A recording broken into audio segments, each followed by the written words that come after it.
Halo semuanya, selamat datang di segmen analisa. Terkait dengan perseteruan antara Baim Wong dan juga istrinya Paula, ini ngebuat masyarakat terpecah menjadi dua. Nggak sedikit, banyak banget yang ngebela Paula, walaupun dari pihak Baim sudah menjelaskan alasan kenapa perpisahan mereka ini salah satu poin utamanya adalah karena menurut Baim, Paula itu sudah mengkhianati pernikahan mereka dengan pria idaman lain.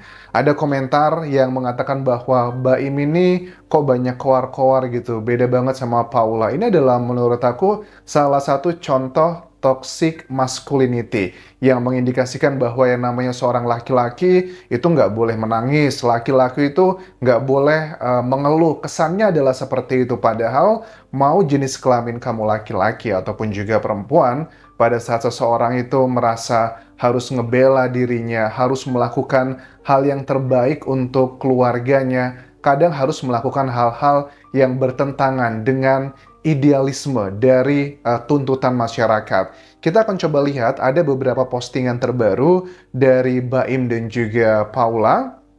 Kemudian ada lagi sosok ini yang serba salah ya aku melihatnya. Karena ini sebenarnya tidak berhubungan secara langsung dengan peristiwa Baim dan juga Paula, tetapi Vista Putri yang mengaku adalah temannya Baim Wong yang sudah puluhan tahun, dia sempat bertemu dengan Baim dan menceritakan apa yang telah dialaminya dulu dengan mantan suaminya yang diduga juga karena wanita idaman lainnya, dan ini disebut adalah inisial P. Tapi walaupun Vista Putri mengatakan inisial P yang perempuan punya hubungan dengan mantan suaminya dulu, bahkan mereka pernah tinggal bareng, tetapi dia juga menghubungkan dengan Baim Wong karena dia ngomong bahwa pada saat saya mengetahui Baim Wong menikah sama dia, saya adalah orang yang sangat menyayangkan. Dia ngomongnya pakai inisial P, tapi sudah jelas ini adalah indikasinya ke Paula sendiri, teman-teman. Poin yang disampaikan Vista Putri ini adalah poinnya adalah begini. Saya itu jujur masih dendam sama dia yang telah dia lakukan karena dia menghancurkan rumah tangga saya. Hubungan mereka itu sebenarnya terjadi sebelum adanya pernikahan antara Baim dan Paula, teman-teman. Karena hubungan mereka ini diduga menurut ini Vista Putri itu antara tahun 2002 sampai 2007 dari mereka bertunangan sampai menikah. Sedangkan aku cek Paula Baim itu menikah di tahun 2018. Waktu Baim menikah, sebenarnya saya sangat menyayangkan kok dia gitu. Jadi kita sudah bisa menebak bahwa yang disampaikan Vista Putri ini ya indikasinya adalah ke Paula sendiri. Saya ketemu Baim beberapa waktu lalu dan kami saling cerita, ternyata cerita kami itu saling berkaitan satu sama lainnya.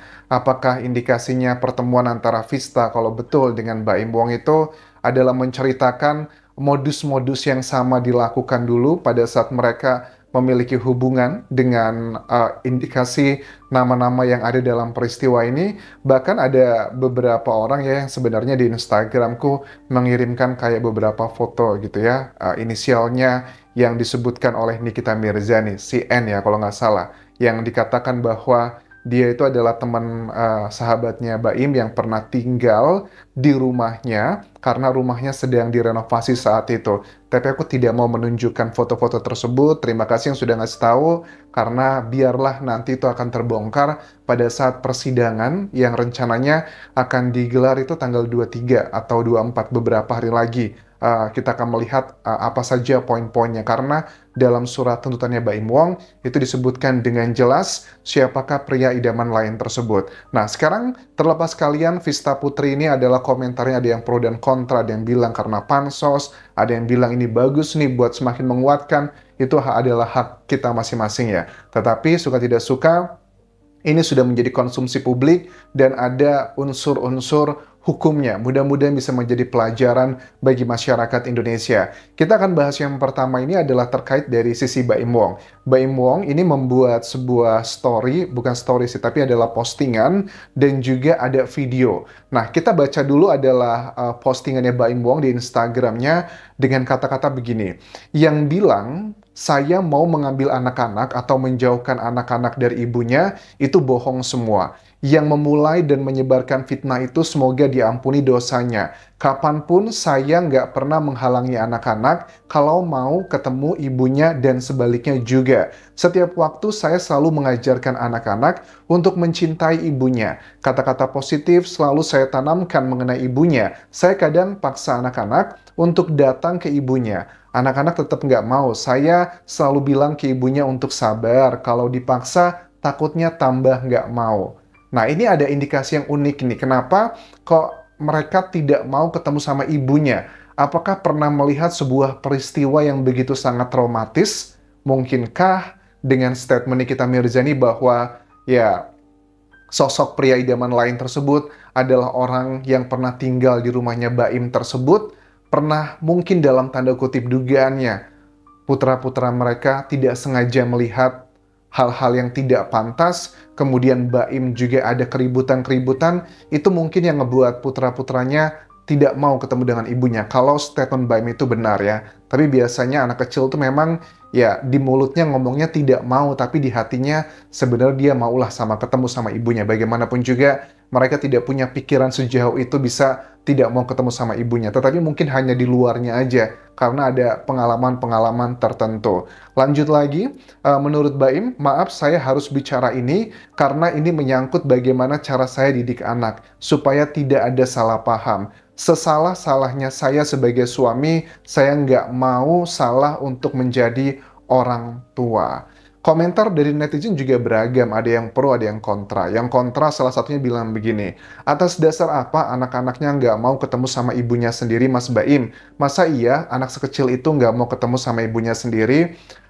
Statement ini sebenarnya cukup menarik. Ada benarnya, ada juga salahnya. Menurut aku ya, dengan pengalaman yang aku lihat dari teman-teman yang mengalami kasus serupa seperti Baim ini, mereka itu biasanya putra-putri atau buah hati tidak mau ketemu dengan salah satunya karena pernah ada, ya yang aku bilang tadi, mungkin saja ada sesuatu hal yang dilihat oleh mereka yang begitu sangat menyakiti hatinya. Walaupun di mulutnya ngomongnya tidak mau ketemu, ya butuh waktu ya, tapi tetap di hatinya pasti pengen ketemu. Itu dugaannya adalah ke arah sana. Sementara dari Paula Verhoeven Wong pun yang memberikan beberapa indikasi kayak ya ya balasan-balasan lah lewat Instastory-nya. Instastory-nya Baim itu si Paula ya, kalau aku lihat di sini sama seperti beberapa hari lalu banyak merepost terkait dengan agama gitu. Kalau yang aku lihat kali ini adalah misalnya ada salah satu ustadz memberikan ceramah yang intinya tentang pertemanan begitu. Kata-katanya tentang teman itu intinya adalah teman yang baik adalah jika engkau melihatnya, engkau mengingat Allah gitu. Dan masih banyak lagi yang mengindikasikan terkait dengan kedekatan dia dengan Tuhan lah begitu. Bahkan dukungan untuk Paula Verhoeven di Instagramnya juga cukup banyak nih. Beberapa di antaranya komentarnya begini. Udah berapa orang yang sibuk banget depan wartawan mencoba menjelek-jelekan, tapi dia malah makin menyala karena backingannya sekarang Allah yang mencoba menjatuhkannya yang akan tersungkur. Jelas ini ngebela banget ya, tapi ya it's okay. Kita lihat Baim nanti, apakah dia bisa membuktikannya terkait dengan ucapannya bahwa ada pria idaman lain tersebut dalam persidangan. Terus ada juga yang komentar begini, pakai lagi sepatu high heelsmu Paula, berjalanlah lagi dengan tegak, pancarkan senyuman terbaikmu, jangan lagi memakai sandal biasa demi untuk menyamakan bahumu dengan seseorang yang tidak pernah menghargai keberadaanmu. Bersinar lagi Paula. Nah ini komentar ini sebenarnya ada sebagian netizen yang berpikir kayak beberapa ya influencer lah yang membela Paula bilang bahwa ya, Paula itu adalah model papan atas, tapi dia disuruh melakukan bikin konten, salah satunya dulu yang sempat dia kena urusan sama polisi tentang KDRT dan sejenisnya. Itu kan pernah ya Paula ngebuat konten seperti itu bareng sama Baim, dan dikatakan Paula itu model papan atas, tapi kok dibuat suruh konten prank kayak gitu, itu menurunkan harga dirinya. Ada lagi yang komentar, Paula tuh model papan atas, harusnya dia itu punya karir yang gemilang A, B, C, dan D. Tapi jujur, dengan apa yang didapatkan Paula sekarang, menurut aku juga banyak kebaikannya untuk karir dia dengan pernikahannya Baim Wong. sama-sama lah ya. Karena banyak yang bilang, banyak orang kenal Paula itu ya setelah menikah dengan Baim, bahkan followers di Instagram, TikTok, ataupun juga YouTube, sosial media lainnya juga meningkat, itu setelah dia menjadi istrinya Baim Wong. Jadi kalau ada yang bilang, Paula menikah itu justru malah menghancurkan karirnya, menurut aku sih itu terlalu berlebihan ya. Jelas-jelas Paula malah makin banyak jobnya dan makin bersinar. Jadi ya ini bagian yang serba salah ya, karena orang kalau sudah suka atau benci kadang sulit menerima apapun itu. Tapi yang mau aku sampaikan di sini adalah mau kamu perempuan, mau kamu laki-laki, menurut aku semua orang itu boleh menyampaikan isi hatinya. Mau dia menangis, mau dia tidak menangis, atau mau dia menyampaikan apa yang telah dialami oleh dirinya, aku rasa itu bukan lagi tentang jenis kelaminnya. Jadi toxic masculinity yang sekarang ini juga cukup banyak. Aku lihat komentarnya, ya nggak boleh seperti itu. Masa kalau memang Baim Wong yang dikatakan semua itu seandainya adalah fakta dan benar, ya kita pahami. Aku sebagai pria juga bisa memahami. Baim Wong juga butuh nama baiknya, karena bagaimanapun juga ini kesannya ya Baim Wong menyerang istrinya, sedangkan istrinya diem terus. Ya menurut aku juga unik ya kalau untuk Paula ngerasa bahwa yang disampaikan Baim itu salah, harus dong speak up, harus melawan itu semua. Karena kalau dia cuma diem aja, apakah jangan-jangan gitu Paula takut kalau seandainya melawan, nanti Baim akan lebih menunjukkan bukti-bukti yang lebih mencengangkan masyarakat. Kan tidak sedikit masyarakat yang berpikir ke arah situ. So, terima kasih sudah mau nonton. Terima kasih sampai ketemu lagi di video berikutnya. Tinggalkan like dan juga komen. Subscribe channel YouTube ini, follow Instagram, Facebook pageku, dan juga akun TikTok di Anjas Asmara. Kita tunggu nanti sidang perdananya, apa yang akan terjadi. Apakah ini hanya sekedar prank doang atau fitnah, ataukah ini adalah fakta sebenarnya dari cerita hidup Baim Wong dan juga Paula. Sampai jumpa.